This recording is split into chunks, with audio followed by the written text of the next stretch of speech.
Yo soy Sara. Yo soy Alejandra. Y yo soy Cristina. Y estás viendo o escuchando Mente Z. Mente Z y no estás solo aquí. Encuentra paz y fuerza dentro de ti. Expertos vienen a ayudarte a vivir. Un podcast que te hará sonreír. episodio. Estamos de vuelta con la segunda temporada. ¿Cómo estamos? ¿Cómo venimos, Sara?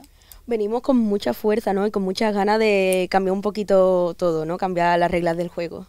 Pues sí, la verdad teníamos muchas ganas de volver y vamos a volver, ya lo veréis, más fuertes que nunca. Hoy, para abrir esta segunda temporada, tenemos una invitada muy especial. Está con nosotros Ana López. Bienvenida. Muchísimas gracias por invitarme. Gracias a ti por venir.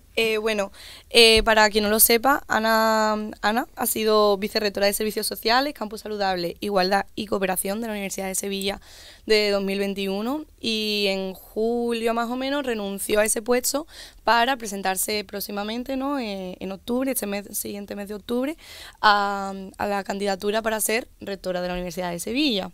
Además, ella es catedrática en Psicología. Y bueno, pues la hemos traído aquí como nuestra invitada para hablar un poco de los servicios que tiene pues la Universidad de Sevilla en cuanto a salud mental, a psicología, para hablar un poco también de los estudiantes y bueno, que no hay nadie, yo creo ahora mismo, mejor que ella para poder hablar sobre ese tema. Totalmente. Pues muchísimas gracias por considerarme así. La verdad es que desde 2021 he sido vicerrectora de Servicios Sociales, Campus Saludable, Igualdad y Cooperación, pero desde 2012 pues he tenido la responsabilidad y el gran privilegio de coordinar los programas de atención a la comunidad universitaria, a toda la comunidad, al estudiantado, al profesorado, al PDI y también al PTGA. Y eso pues la verdad es que ha sido para mí un privilegio poder trabajar en ese ámbito tan sensible y tan necesario para una universidad como la nuestra.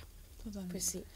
Yo he estado investigando un poco, viendo un poco así todo tu camino, sobre todo en el mundo de la investigación, los distintos estudios que has realizado. Y bueno, según tengo entendido eso, desde 2012 formas parte así del Consejo de Dirección de la Universidad, del claustro universitario, además de, bueno, tantos trabajos, ¿no?, que has realizado sobre, por ejemplo, uno de neurodinámica y psicología clínica con la Universidad de las Islas Baleares, creo yo, hace ya unos cuantos. Unos cuantos, ¿no? Sí, porque eran proyectos que estaban financiados por el plan de investigación del Gobierno de España, ¿no? Y que tuvieron diferentes, bueno, se ejecutaron durante varios años, sí, que derivó un poco de mi tesis doctoral. Yo sí. quería preguntarte si alguno de todos esos estudios, ya no solo sobre sino sobre todos, ha tenido que ver, pues, por ejemplo, con el tema de los jóvenes y de la salud mental o de la psicología en jóvenes o en niños o algo relacionado con eso. Pues sí, porque una parte también, bueno, casi todos mis trabajos, por supuesto, tienen que ver con la psicología, tanto en población clínica como en no clínica. Algunos de esos trabajos han sido en población clínica con trastornos severos, como por ejemplo las alucinaciones auditivas, pero otros han sido trabajos que nos permitían evaluar dimensiones importantes como psicólogos y psicólogas que además han tenido una transferencia directa al mundo, a la profesión en psicología, por ejemplo, con adolescentes. Recuerdo un trabajo que hicimos que fue muy bonito, que fue elaborar un instrumento para evaluar los activos de los barrios, los activos para el desarrollo adolescente, es decir, cómo tenían que ser nuestros barrios, nuestros entornos, para que el desarrollo de los adolescentes y de las adolescentes fuera más óptimo.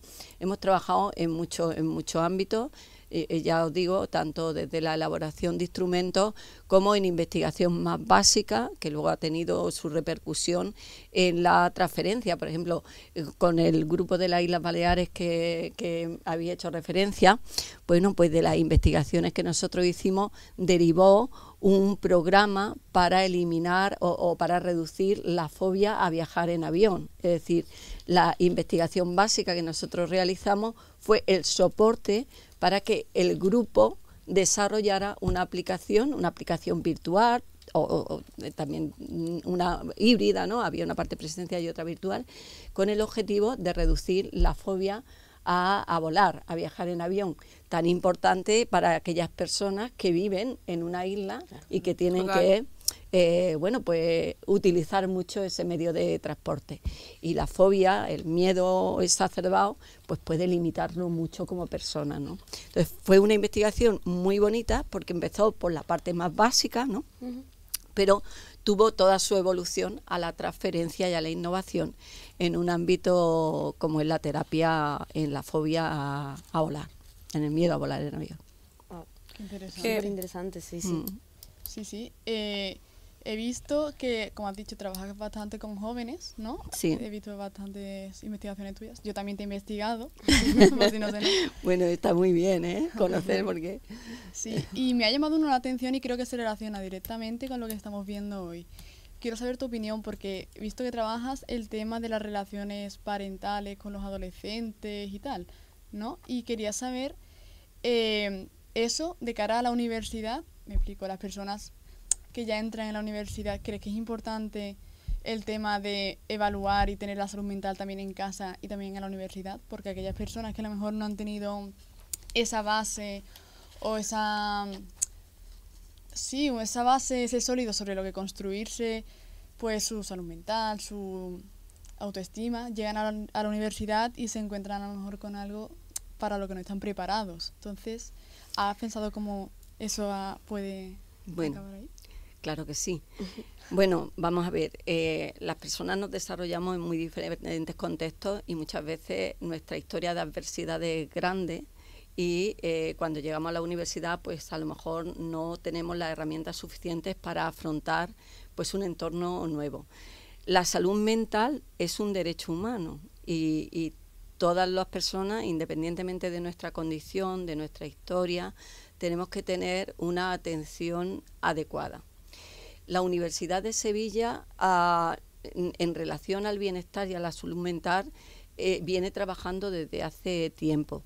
Pero es cierto que después de la pandemia, bueno, durante la pandemia, el aislamiento, el miedo, provocó un malestar generalizado que ha dado lugar a que la salud mental emerja de pronto, ¿no?, como un tema que preocupa a las universidades, bueno, no solo a las universidades, pero mucho también a las universidades. Esto dio lugar o ha dado lugar a que justamente en el año 2022 el Ministerio de Universidades encargara un estudio para evaluar la salud mental del estudiantado universitario en todas las universidades públicas españolas. Y de hecho, la Universidad de Sevilla participamos con una muestra muy significativa, es decir, eran 2 fases, participamos en la primera y en la segunda. Los resultados son un poquito preocupantes. Ahí se evaluaba la prevalencia de trastornos depresivos, insomnio, también ideas suicidas, ansiedad. Y en el caso de depresión y ansiedad, un 49% de los estudiantes universitarios manifestaban haber tenido esa sintomatología. Con el insomnio y la idea suicida fue de un 22%. Esto es muy importante, es muy importante. Hasta tal punto fue importante que de hecho en la LOSU, la ley que nos va a regular y que bueno, pues de alguna manera va a marcar la senda de lo que tenemos que hacer en las universidades públicas en los próximos años, pues se ha incluido la atención psicológica gratuita como una obligación de las universidades. Y ahora mismo hay 2 grupos de trabajo, un grupo que depende del Ministerio de Universidades y otro grupo que depende de nuestra Consejería de Universidades, trabajando en la atención psicológica, en intentar homogeneizar cómo debe ser la atención psicológica en las universidades. La Universidad de Sevilla no parte de cero. Nosotros ya en el año 1990 teníamos un servicio de atención psicológica, era la Asesoría Psicológica y Social del SACU, que atendía fundamentalmente a estudiantes, pero no solo. Y en el año, creo que fue en el 98, lo ampliamos con un servicio de atención psicológica para trabajadores y trabajadoras. Que nosotros empezamos, digamos, pronto en la Universidad de Sevilla a preocuparnos por la atención psicológica y por el bienestar emocional de nuestra comunidad. En el año 22 hemos aprobado la UPA, la Unidad de Psicología Aplicada, con una intención clara de dar un mejor servicio, tanto cualitativo como cuantitativamente, a la comunidad universitaria. Y se aprobó un reglamento que desde mi punto de vista todavía no se ha desarrollado suficientemente y tenemos el reto de en los próximos, creo que en la próxima, el primer año de la próxima legislatura tenemos que desarrollar ese reglamento porque contempla algo muy importante, que es que la Facultad de Psicología y el profesorado de Psicología se incorporen en la UPA para dar un servicio más especializado en función de una cartera de servicios que tiene que ser más amplia que la que tenemos actualmente. Entonces, ese reto lo tenemos, pero yo creo que están sentadas las bases para que la Universidad de Sevilla, tanto cualitativa como cuantitativamente, mejore la atención psicológica a toda la comunidad y muy especialmente al estudiantado. Ahora mismo tenemos 500 estudiantes, 540 y tantos estudiantes, 440 y tantos, que solicitan ayuda a través de la UPA. Yo eso quería hablar un poco porque 400 estudiantes me parecen muy pocos, pero por el simple hecho de que yo creo, y nosotros hemos hablado con compañeros, amigos de esta facultad y de otras, y no saben la existencia de esos servicios que tiene la Universidad de Sevilla, ¿no? En cuanto a ayuda para el estudiante con el tema de la ansiedad, sobre todo, la depresión, el insomnio, todo eso. Entonces, realmente es uno como de nuestros objetivos también con este podcast, porque nosotros somos un podcast de jóvenes para ayudar a jóvenes. Obviamente estamos abiertos a todo tipo de público, pero nuestro público objetivo, por así decirlo, las personas con las que nosotros queremos crear esa cercanía son con estos jóvenes, y el hacerles saber esos programas que ofrece la Universidad de Sevilla es uno de nuestros objetivos, porque queremos que ese 49% de alumnos que sufre o ha sufrido o va a sufrir depresión o ansiedad en la universidad pueda mejorarlo, pueda tratarlo, pueda expresarlo, y que se sepa que no pasa nada, que hay gente dentro de nuestra comunidad que está interesado en ayudarnos y poder expandirlo y poder hacerlo algo general y de lo que todos sepamos y nos ayudemos entre nosotros. Entonces me parece algo súper importante, ¿no? Y vamos, justo una de las preguntas que tenía yo era cómo describirían la salud mental en los estudiantes de la Universidad de Sevilla. Yo creo que simplemente con ese estudio se ha resuelto la pregunta. Bueno, yo creo que ese estudio, que es reciente, porque se empezó en el 22 y se publicó en el 23, y creo que sigue siendo, que sigue estando en vigor, porque la situación no ha cambiado. Bueno, sí hay un dato que ha cambiado, y bueno, que está en el INE, y es que parece que el número de suicidios entre la población joven de 15 a 29 años se ha reducido un poquito, ¿no? Y eso ya es importante. Pero creo que el estudio del Ministerio todavía es un estudio que puede servirnos de base para plantear las mejoras en la atención a la salud mental, al bienestar emocional de los estudiantes y de las estudiantes. Yo tengo una pregunta, Ana, porque me ha llamado la atención, porque nosotros iniciamos este podcast, como ha dicho Cristina, pues con la intención de ser un poco terápico, o sea, un centro de terapia, de ayudar a la gente, de que se sientan escuchados. Y fue en el primer episodio, ¿te acuerdas? Que vino David, sí, que nos dijo que había pues esta organización, esta figura de atención psicológica dentro de la universidad, y es que no lo sabíamos. Y me ha llamado la atención lo que has dicho de que también se amplía a los profesores, a los docentes, al PDI. ¿Y al PTGAS? Y el PTGAS, perdón. También. A toda la comunidad universitaria. Claro, nosotros nos enfocamos normalmente en los estudiantes porque es lo que tenemos alrededor, pero la salud mental es, dentro de la universidad, importante para todos. Y yo te quería preguntar, ¿tú has sentido ansiedad cuando has sido estudiante o cuando has dado clase o a lo largo de tu trayectoria académica? ¿Tú también lo has sentido o te sientes identificada? Por supuesto que sí. Mira, yo creo que todas las personas a lo largo de nuestra vida vamos a pasar por una o más situaciones de dificultad, todas. Y a veces tenemos los recursos para afrontarlas y otras veces necesitamos que recurrir a personas especialistas para ayudarnos a generar esas estrategias de afrontamiento. Yo hay 2 momentos en mi vida que he sentido, yo he sentido ansiedad en muchos momentos de mi vida. Durante la tesis sentí muchísima ansiedad, era un trabajo que no se acababa nunca y me generó mucha ansiedad. Luego, bueno, cuando empecé a dar clases, yo empecé a dar clases muy pronto, porque fueron momentos de la universidad en el que nos incorporamos, casi terminábamos la carrera y nos incorporábamos a dar clases en el siguiente o a los 2 años siguientes, porque bueno, había mucha necesidad en aquellos momentos de profesorado. Y bueno, yo no describiría eso como ansiedad, ¿no?, sino la inquietud de cumplir las expectativas de mis estudiantes, pero no lo describiría como ansiedad. Pero luego sí he tenido otros momentos en los que sí me he sentido muy ansiosa, sobre todo en relación a la conciliación de la vida laboral, de la vida familiar. Cuando mi hija era pequeña, en algunos momentos sentía que no llegaba, con una angustia tremenda, porque veías que no podías seguir el ritmo, ¿no?, de lo que demandaba tu carrera, mientras que, bueno, otra parte de tus compañeros sí lo podías seguir, ¿no? Y luego, pues desgraciadamente he tenido acontecimientos vitales en mi vida que me han situado también en momentos de ansiedad, pues la muerte de personas muy cercanas que también me han removido, ¿no? Yo a veces no he pedido ayuda porque tenía los recursos, pero en algunas de estas situaciones sí que pedí ayuda, claro.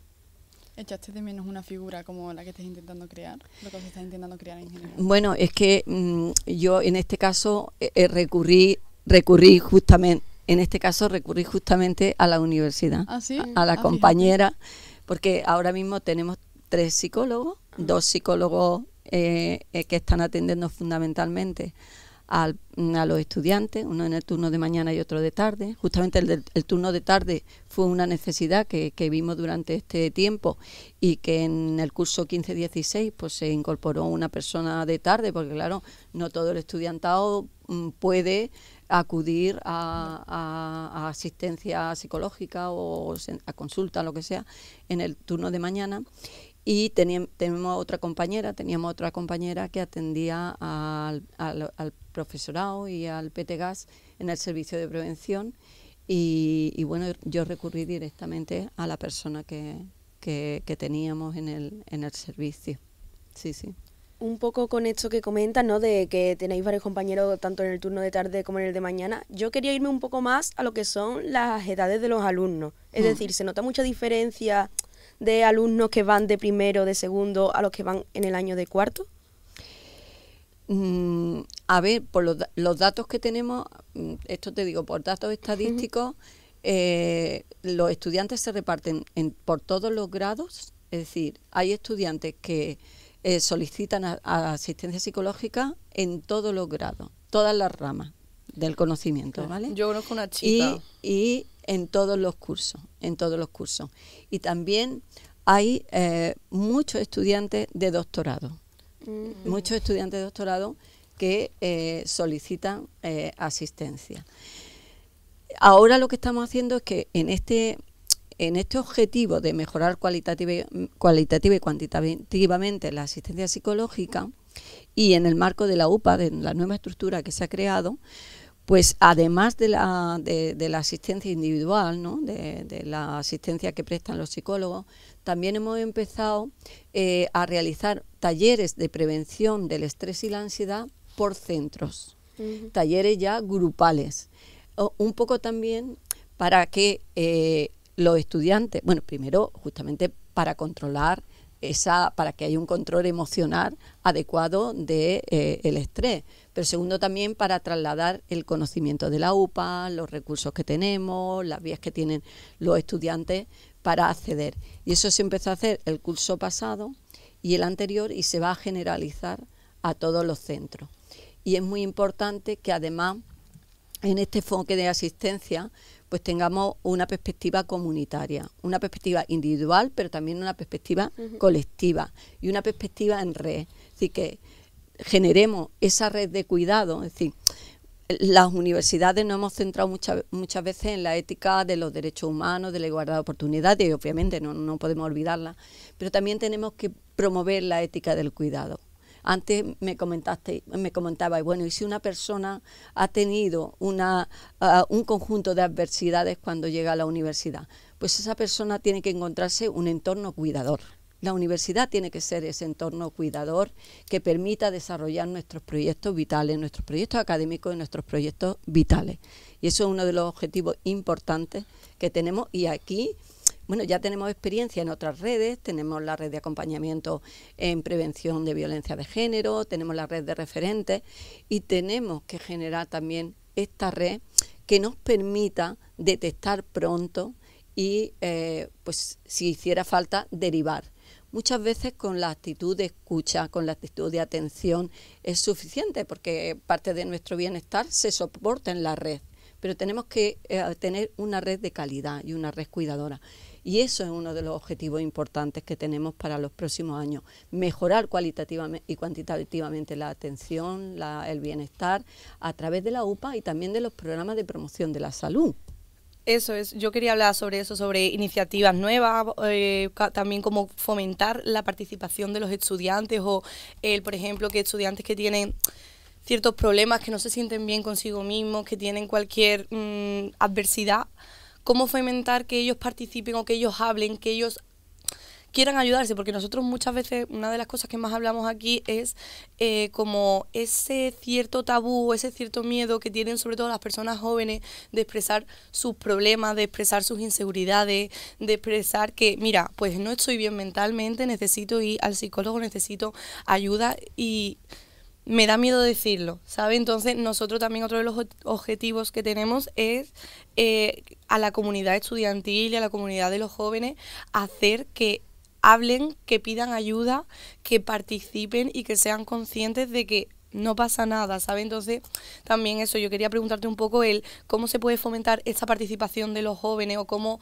se puede fomentar un poco esta mejora con iniciativas. Sí, y antes de que empieces a responder, quiero añadir una cosa, y es que otro tabú que también hemos mencionado es que aquí, nosotros no, nosotros no, ¿vale? Pero hay una acepción generalizada de que la universidad ya eres mayor y pasan de ti. No que pasen de ti porque no te hagan caso, sino que tú ya eres suficiente mayor para llevarte las cosas. Y independiente. Que creo que también afecta directamente a cuando la persona quiere acudir a una institución, persona, lo que sea, quizás no piense en la universidad. ¿También habéis valorado ese tipo de opiniones?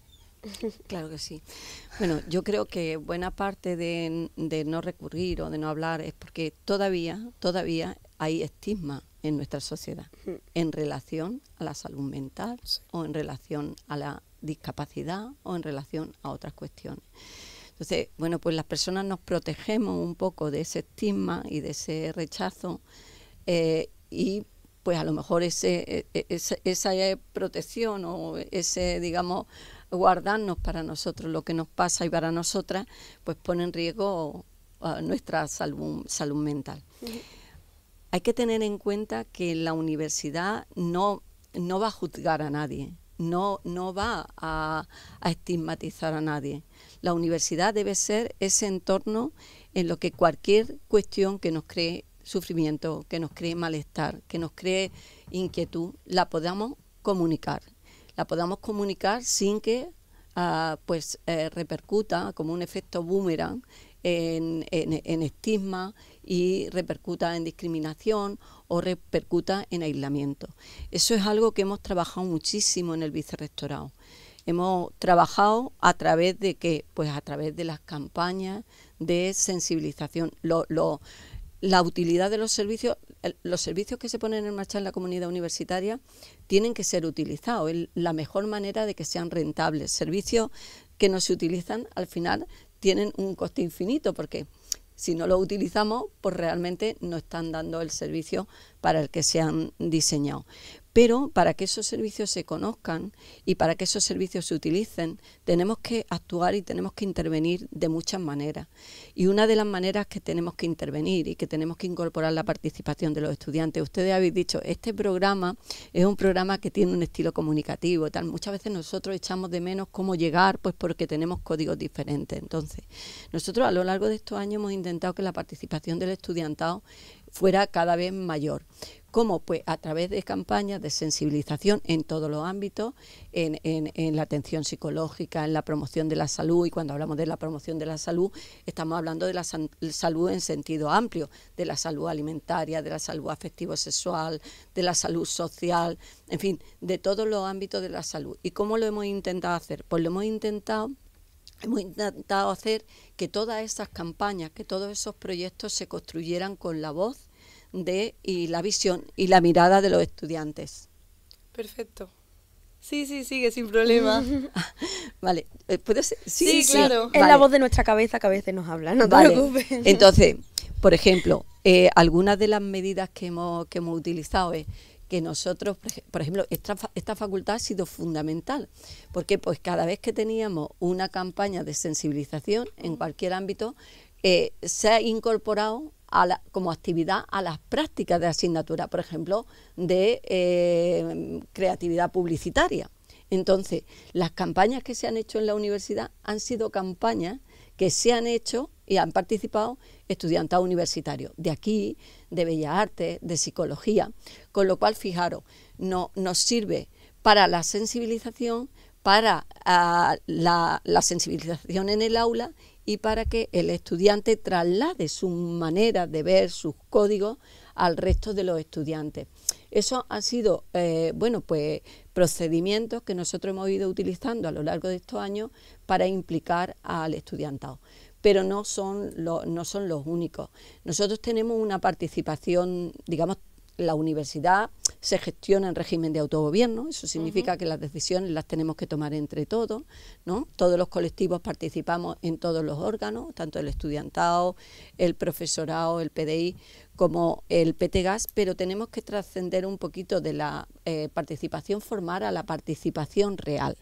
Entonces, tenemos el reto de abrir canales de comunicación que anticipen, o decir, que la participación sea desde el momento mismo en el que se plantea un proyecto. Es decir, que los proyectos, desde el momento en el que se planteen ya con la visión y con la participación del estudiantado.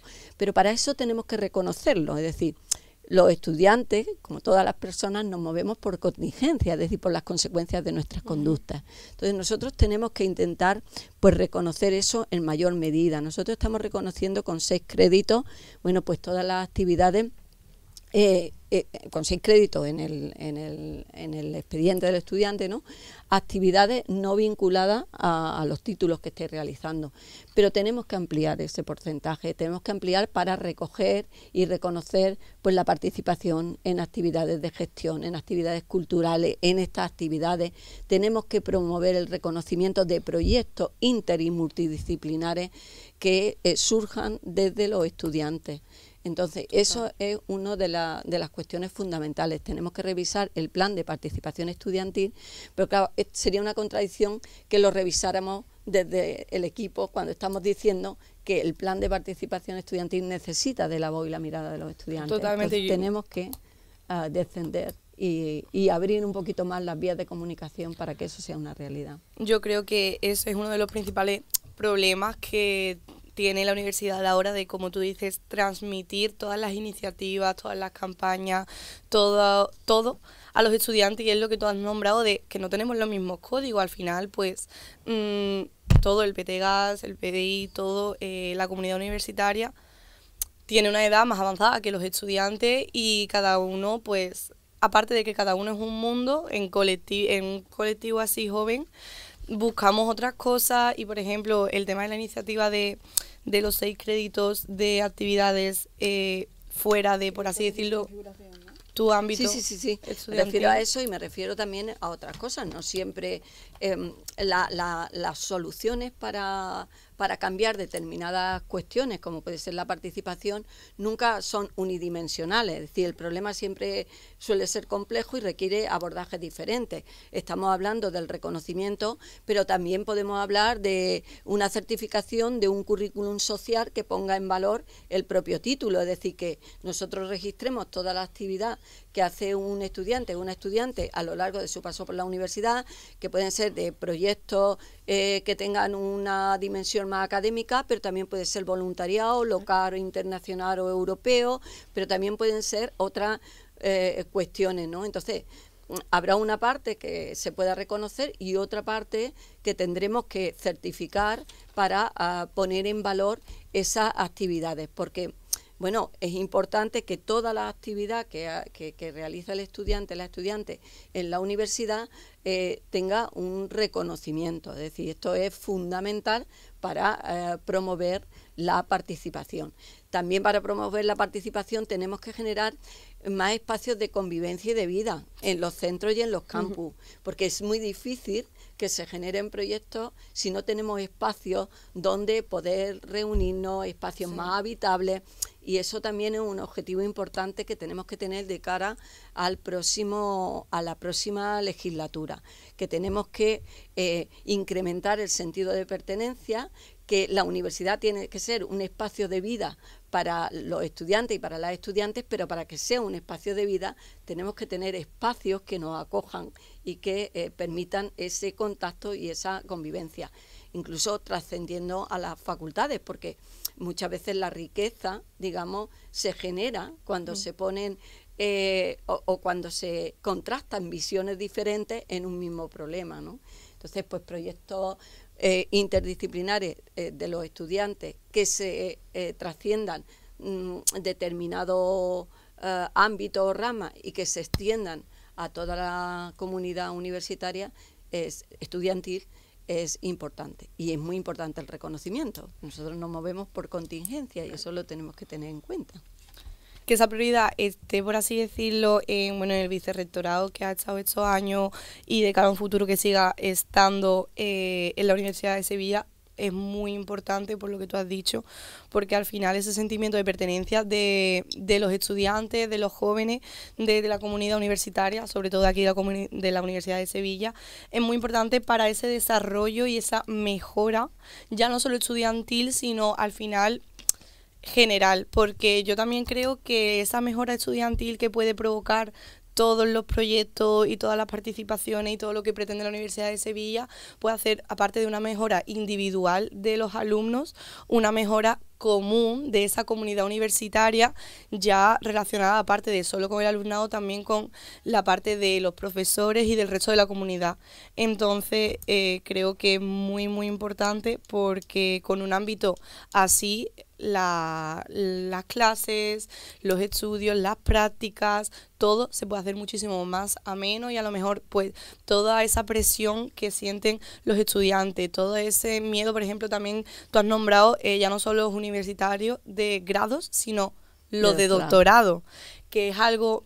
Claro, además son un poco los eternos olvidados, ¿no? Exacto. Los del doctorado, o sea, te quiero decir, no va a malas ni nada, pero como que tú piensas en estudiantes y no piensas en las personas del doctorado, entonces sí que es verdad que hay que darle también, hay que escucharles y hay que darle su espacio. Y esa presión académica quizás sea incluso mayor en un estudiante de doctorado que tiene que hacer una tesis, que no sabe cuánto va a tardar, que no sabe si va a estar bien. Sí, hombre, estoy pintando estupendamente. Es que ella quiere hacer un doctorado. Bueno, yo creo que el doctorado es un objetivo focal específico para la próxima legislatura. Yo creo que tenemos que cuidar al estudiantado de doctorado. Es verdad que en el estudiantado de doctorado es que se da, en muchos casos se da la doble condición, que somos estudiantes de doctorado y a la vez tenemos contratos predoctorales, es decir, y muchas veces se atiende más por la parte del contrato predoctoral que por la parte de estudiante de doctorado. Pero es que hay mucha diversidad, mucha dispersión en la universidad. El doctorado el itinerario en el doctorado que podemos encontrarnos en doctorado de ciencias, pues puede ser diferente al de ciencias sociales, es decir, la realidad que nos podemos encontrar puede ser muy diferente. Entonces, el doctorado tiene que ser un objetivo prioritario. ¿Por qué? Porque es la base de la investigación. Cuando más, no diría yo que en el resto de las etapas de la vida no, pero el estudiante de doctorado, la realización de la tesis supone una dedicación casi exclusiva a la investigación, y eso significa que es la base de todo el conocimiento que vamos a desarrollar. Entonces, por tanto, tenemos que revisar cuáles son los apoyos que necesita el estudiante y la estudiante de doctorado, cuáles son los apoyos en distintas ramas del conocimiento, en distintos ámbitos que no son exactamente los mismos, y tenemos que, pues que trabajar para que las oportunidades en los distintos programas de doctorado pues sean más o menos las mismas.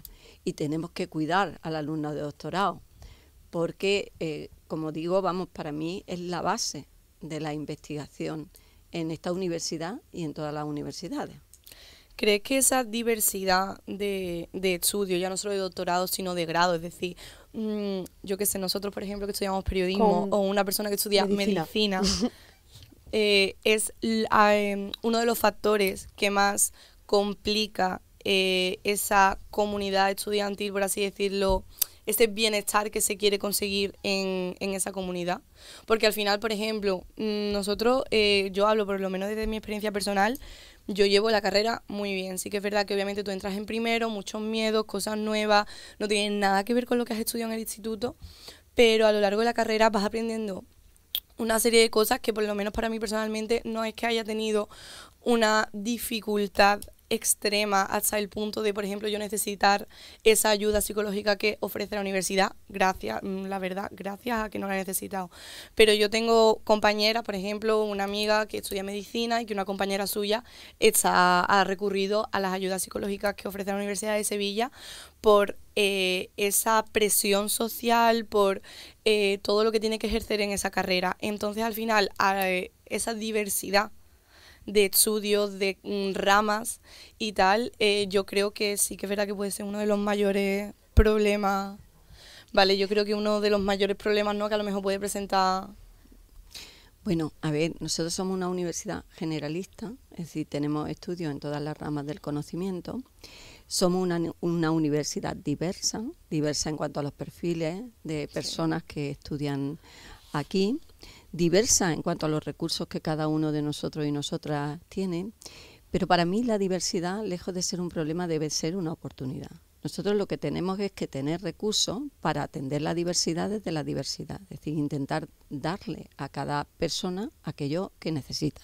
Entonces, que es difícil muchas veces porque con esa diversidad de perfiles, pero bueno, tenemos que intentarlo. De hecho, la LOSU, entre las cuestiones que incorpora como obligación a la universidad, para las universidades, nos insta a crear las unidades de diversidad, y tenemos que crear la unidad de diversidad. La unidad de diversidad que tiene que intentar generar programas y planes para mejorar la integración y el bienestar de todas las personas de la comunidad universitaria, desde su diversidad. Ese es un reto, pero creo que justamente es lo que nos va a permitir ser un entorno mucho más inclusivo, mucho más cuidador, mucho más saludable, aunque obviamente manejar la diversidad puede tener dificultades, ¿no? Pero yo creo que nosotros no podemos renunciar al reto de que cada persona se exprese y necesite pues cuestiones que otras personas no van a necesitar. Pero nosotros tenemos que tener una actitud y tenemos que poner todos los servicios coordinados para que la persona tenga una atención integral e integradora. Es decir, la universidad tiene que ser un entorno integrador. Desde la diversidad que nos caracteriza a todos los seres humanos. Entonces, eso es un reto, pero no podemos renunciar a él. Nosotros sí que es verdad que con esto de la diversidad hemos tenido muchísima suerte. Nosotros hemos tenido aquí compañeros de psicología, compañeros de química, de química, de medicina, o sea, hemos contado con muchos compañeros de distintas ramas. Y al final, hablando con ellos, te das cuenta que no somos tan distintos. Siempre hay como unas rivalidades y... Sí.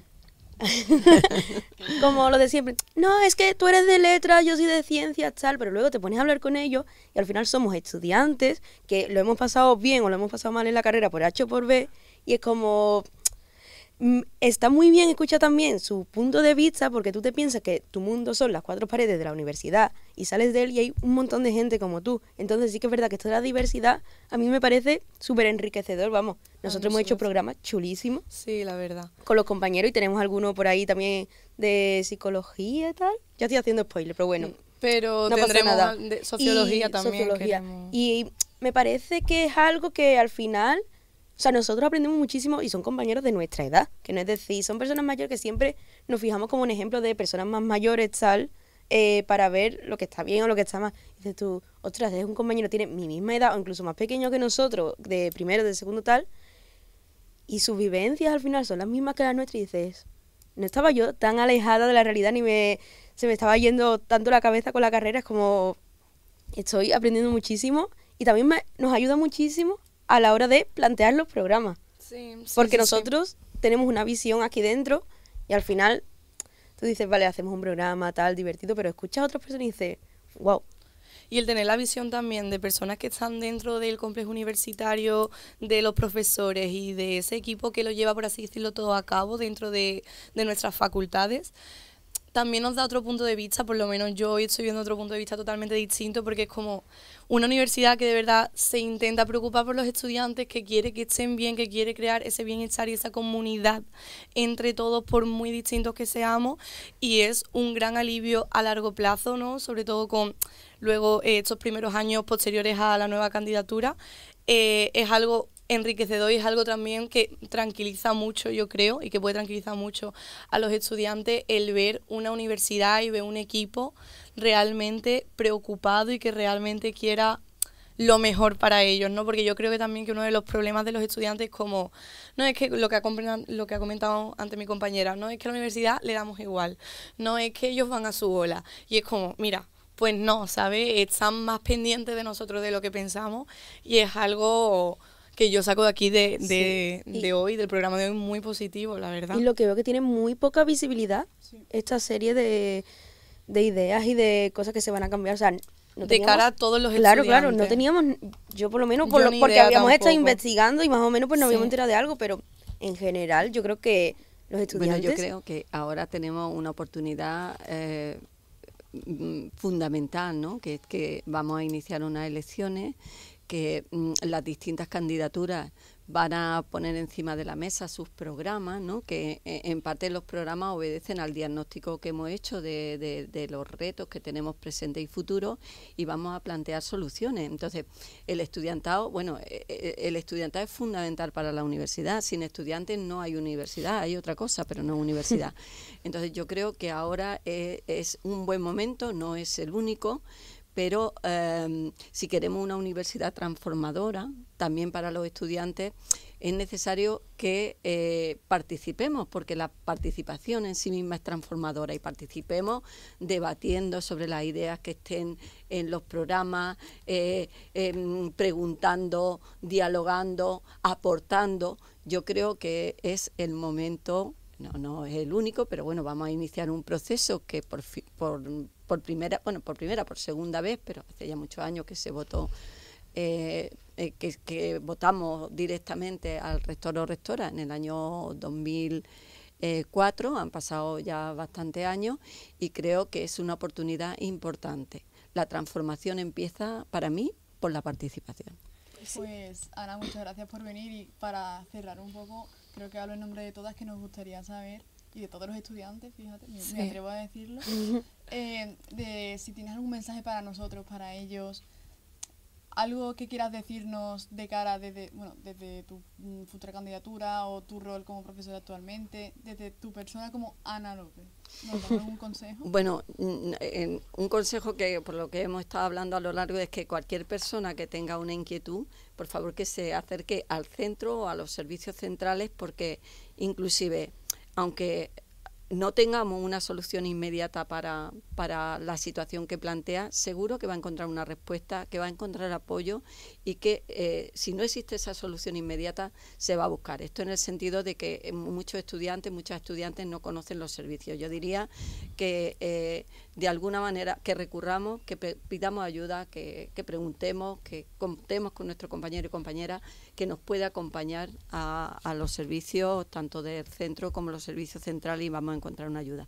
Pero mi mensaje ahora mismo yo creo que acabaría con el que acabo de decir hace un momento, que os intereséis por este proceso, que este proceso es muy importante para el estudiantado porque la universidad que necesitamos, la universidad que queremos, la tenemos que construir entre todos, porque para vosotros va a tener una repercusión absolutamente fundamental.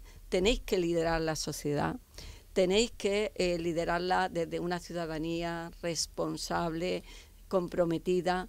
Nosotros tenemos la obligación de complementar la formación en vuestros estudios con una formación integral, en competencias transversales, en valores, pero para eso es necesaria que haya una implicación grande y yo creo que la implicación empieza justamente en este proceso que vamos a iniciar con vuestra participación. Es necesaria.